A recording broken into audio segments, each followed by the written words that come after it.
ሀረር ማንንም የምታከብር አገር ናት በጥንቱ።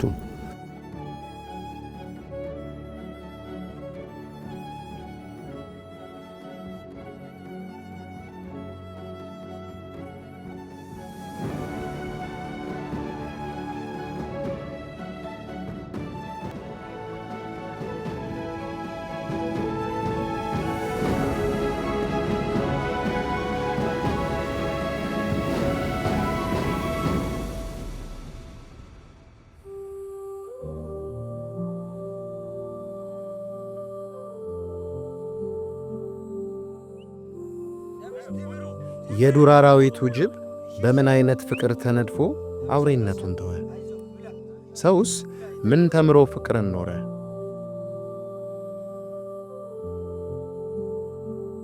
ሐረር እና አርተር ራምቦን ከውቧ የፈረንሳይ መዲና ፓሪስ መጥተው እና ያጅቦ ከጫካና ጉድጓዳቸው ወጥተው የመነኑባት የፍቅር ዕጣን የሚጤስባት ከተማም ናት። እኔስ ባገሬ እንኳን ሰው ወፍ አለምዳለው የሚለው ተረት የዱር እንስሳን አልምደው ወዳጅ ላደረጉት ሐረሪዎች እኔስ ባገሬ እንኳን ሰው ጅብ አለምዳለው የሚል ይሆናል።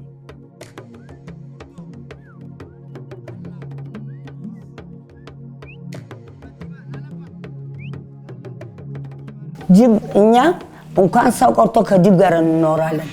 ሐረር የእንግዳ ተቀባይ ነች።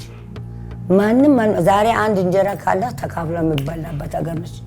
መጀመሪያ እኮ ሃይማኖቱ ከመምጣቱ ፊት ቁርአኑን ከመምጣቱ ፊት እኮ ፈጣሪ የፈጠረን ሰው ልጅ ነው አብልጦ የፈጠረው። ሰዎቹ ቅን አላቸው። ጅብ እንኳን የሰው ቀልድ ሰው ልብ ያውቃል ይላሉ። ስዳይ የምትናከለውን የመመታውን ያውቃል ይላሉ። እነሱ እንኳን የጥንት የሐረር ገበሬዎች አጥንት ምናምን ሰብስበው እርሻ ወስደው ዋሻ ውስጥ ይጥሉለታል፣ ያለማምዱታል። አህያቸው ምናቸውን አይነካባቸውም። እሱም እስከዚህ ድረስ የሚያለማምዱ አባቶች ነበሩ ማለት ነው። ያው ጥንት ገበሬዎች ነበሩ።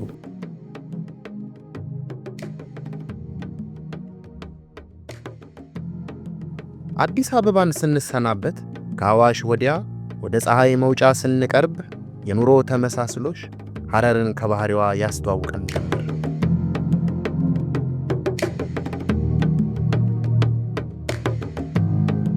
ያለነው ሐረር ነው። አቦ ከሚለው መለያ ተዋወቅን። ሐረር በሚዳሰሰው ጁገል በማይዳሰሰው ፍቅር በሁሉም አይን የምትወደድ የያኔዋም የዘንድሮዋም የወደፊቷም ተስፈኛ ምድር ነች። የመካከለኛው ዘመን ቅንጡ የንግድና የእስልምና መናገሻ።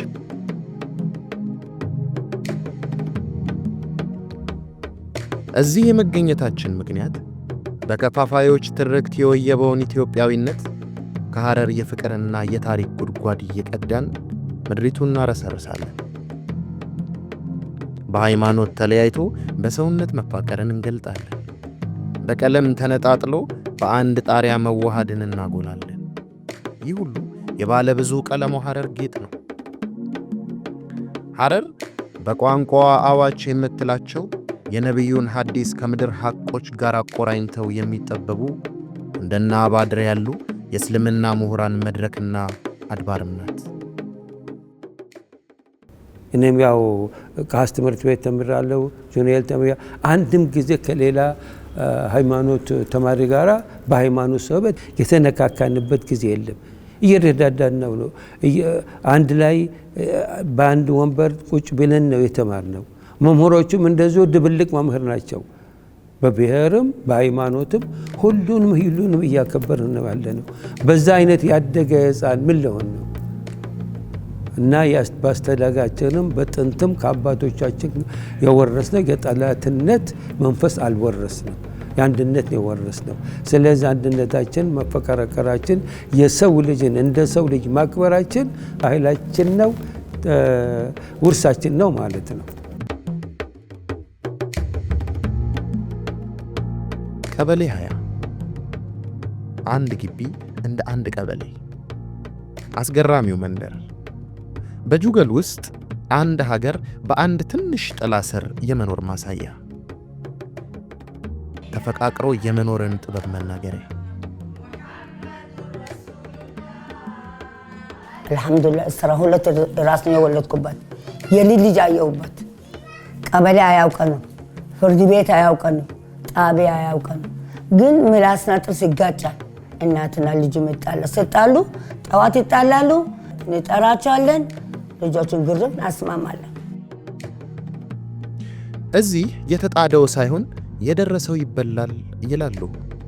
ሐረር የፍቅር ማህደር ናት። አካለ መጣ አካለ ሄዳ አንል። አሁን እዚህ ግቢ ገርማል ኩሽናችን ይሄ ሁሉ ግቢ ላይ እናታት አንድ ኩሽና ነው። እዛ ተጋርተዋል አንድ ኩሽና። ልጆች ትምህርት ቤት ከመጡ የመጀመሪያ የተጋገረ እንጀራ በልቶ ነው የሚሄዱት። ጎረቤት ያስመሰግናል። እንደዛ አይነት በጣም ከሊጋ ከዚህ እስከ ሆስፒታል እስከ በቃ ያላቸው ፍቅር። እኔ ክርስቲያን ነኝ፣ ያለሁበት በሙስሊሞች ናቸው። እዚህ ውስጥ ያለሁት አንድ ክርስቲያን ነኝ ብቻ ነኝ። ግን እሷ ክርስቲያን ናት፣ ገለልተኛ አላደረጉኝም። እንደ እህታቸው እንደ ምን ልንገር ሁሉ ነገራቸውን ቅፍ አድርገው ያዙ ሰዎች። በተለይ ቀበሌ 20 አንድ ነገር ሳላረግ አንድ ነገር ሳልነካ እነሱ እንደ እናት እንደ እህት እንደ ወንድም አድርገው ይሁን ዝደርሻለሁ። አሁን ሁለተኛ ወሬ ነው። ውለታ ይከፋል ማለት ነው። እግዚአብሔር ይክፈላቸው። ሌላ ምንም ማለት ነው። ለዘመናት የመገፋፋትና የመጠላላት አሜኬላ አልወረሳትም። እዚህ ግጭት ሩቅ ነው፣ ጸብም አይበረክትም።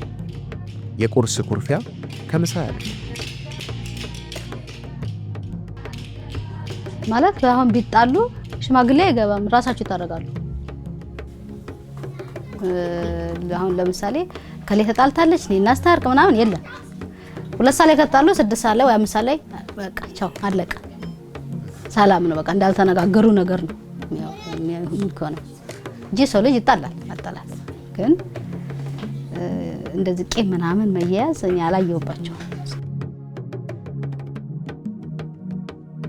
ሐረር የግንብ አጥር ባስጌጠው የጁገል ግቢ ውስጥ ብቻ ከ90 በላይ መስጂዶችንና የሐረር መድኃኔዓለምን እንዲሁም የካቶሊክ ቤተክርስቲያንን ያቀፈች የአዛንና የቅዳሴ ዜማ የሚስማሙባት ዝንተ ዓለሟን ፍቅር እየሞቀች የምትኖር ቅምጥል እመቤት ነች። በወንጌላችን በመጽሐፍ ቅዱሳችን ስንመጣ ቅዱስ ጳውሎስ እምነት፣ ተስፋ፣ ፍቅር ሶስቱ በአንድነት ሳይነጣጠሉ ይኖራሉ፣ ከነዚህም ብልጫ ያለው ፍቅር ነው ይላል። እነኚህ ሶስቱም ቤተ እምነቶች ሳሰነትን በዚህ ጋር ሲሄድ ሰላም ብለው እኛ በክርስቲያኖች ሰላም እንላለን፣ በሙስሊሙ ስንሄድ አሰላሙ አለይኩም ይላሉ፣ በዕብራይስጡም ብንሄድ ሻሎም ይላል። ሶስቱም ትርጓሜያቸው ግን አንድ ነው። አንዳንድ ጊዜ የሚያሳዝነን ይህን መልካም ነገር ከሰላምታ ለወጣችን እያለ ለምን አልተጠቀምንበትም? እኔ በሐረር እንግዲህ ከመጣው 12 ዓመት ሆኖኛል። ያንን ነው ያየው። ተጣልተህ ቄም ሚዝ ህዝብ አይደለም። ቄም የሚባል አያውቅም። ያው ክርስቶስ እንዳስተማረን ማለት ነው። ህዝቡ በዚህ በሃይማኖቱ ጉዳይ ላይ ጠልቆ የሚያውቅ ህዝብ ነው በእያንዳንዴ ራሴን አስተውላለሁ።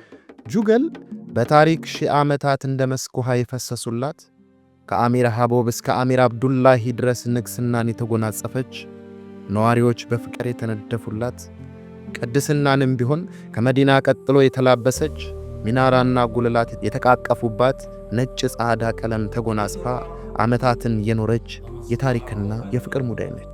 አዛኑን ስንመለከት የተወሰነ ሰዓትና ጊዜ አለ። ከፀሐይ ጋራ ነው የሚሄደው፣ ከጎህ ጋራ ነው የሚሄደው። ጊዜውን ያስተምራል፣ ያስታውሳል፣ ያነቃል ከእንቅልፍ። ስራ አብቁና እረፍት ውሰዱ፣ ታጠቡ፣ አንድ ሆኑ፣ ተመካከሩ፣ መስጊድ ግቡ ነው የሚለው። ይህንን ሙስሊሙ አንድ ላይ ሲያደርግ ሌላውንም እያነቃ ነው ማለት ነው። ሌላውንም እያነቃ ነው። ሌላውንም ጊዜው ደረሰ እያለ ነው። አሁን በኦርቶዶክስ መድኃኔዓለም አሁን ይሄ መድኃኔዓለም ቦታ ነው። ንግስ ሲኖር መስጊዱ አይከፍትም። ማይክ ተጠባብቆ ነው የሚኖረው። በለወሳስ ነው የሚያደርጉት። አይከፍቱም። እዚህ ቅዳሴ ካለ መስጊድ አይከፍትም። በእነሱም እንደዚህ በዓል ካለ የኛ ኦርቶዶክስም አይከፍትም። በለሆሳስ የሚጨርሱበት ነው። በዝም ማይክ ሳይከፈት ክርስቲያኑ ቤተክርስቲያን ሲሰራ ሙስሊሙም አብሮ ገንዘብ እያወጣ የሚሰራበት አይደል። በክህነትም 25 ዓመት ጉዞ አድርጌ ያለሁኝ። በዚህ ጊዜ ውስጥ በዚህ በሐረርጌ ሙስሊምና ክርስቲያን ተጣልቶ ተገፋፍቶ የጎላ ማለት ምላስና ጥርሳችንም ይጋጫል። ኢምንት ነገር ሊኖር ይችላል። እንደ እምነት አባት ልዋሽ አልችልም። ያ ነገር ቢኖር እንኳን ተቻችሎና ተከባብሮ አሉ ሽማግሌዎች አባቶች አሉ። በቃ ይሄ ነገር አያምርብንም፣ አይሆንም፣ አያስኬደንም ብለው እዛው ባጭሩ ነው የሚቀጨው። ጎሳ ብሔር አድርጌ የለየኋችሁ ልትተዋወቁና ልትረዳዱ ነው አላህ ይላል። ጎረቤት ደግሞ በሃይማኖት አይለይም። ጎረቤት ሲባል ማንም ጎረቤት ደረጃው ቢለያይም ማንም ጎረቤት መከበር አለበት፣ መረዳት አለበት፣ አንድ መሆን አለበት። ይሄን ያስተማርን ማለት ነው። ስለዚህ በጎረቤታችን ማንም ማን በሆን ተከባብረን አንድ ሆነን ተፋቅረን እየተረዳዳ ነው ያለ ነው።